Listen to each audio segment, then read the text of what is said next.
आप फिक्र मत कीजिए, आपके रूम का डेकोरेशन मैं खुद करूंगी। कुछ और है जो मैं आपके लिए कर सकती हूँ? मुझे मेरे हस्बैंड को एक कार्ड देना है, उसमें मेरी तरफ से उनके लिए एक मैसेज लिखेगा और हमारा रूम डेकोरेट करवाइए, फूलों से सजाइए। मैं और मेरे पति अरमान अपने हनीमून पे आए हैं। मैंने थाली पकड़ी हुई है, तुम दोनों आरती कर लो। आप मायरा के साथ ऑलरेडी आरती कर चुके हैं मिस्टर पोद्दार। पर आपने नहीं की, पर बीच में आरती छोड़ना रॉन्ग होता है ना। आने वाले एपिसोड होने वाले हैं ज़बरदस्त। जी हाँ दोस्तों, आने वाले एपिसोड में आप देखेंगे कि उधर गीतू अभिरा कहती है आप मेरा कमरा खुद सजाएं, हमारा हॉलीडे है। और उधर अभिरा कहती है आप दोनों का कमरा मैं खुद सजाऊंगी, डेकोरेशन करूंगी और अच्छे से डेकोरेशन करूंगी। गीतू कहती है अच्छे से उसे डेकोरेशन करें। और अभिरा जाकर फूल वगैरह लगाती है ये वो। और वो कहती है उधर एक मैसेज भी लिखना अरमान के लिए कार्ड पे, तो अभिरा वो भी लिख करवा रखती है उसके कमरे में। बहुत मेहनत करती है, बहुत सजाती है और डेकोरेशन अच्छे से डेकोरेशन करती है।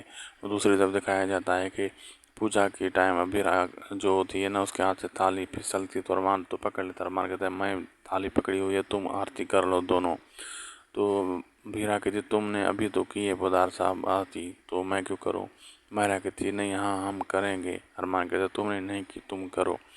तो फिर मायरा के जोर भरने पर अभिरा ये सब कुछ करती है। अब आगे देखना मज़ेदार हो क्या होने वाला। वीडियो चले तो लाइक शेयर सब्सक्राइब करना ना भूलिएगा।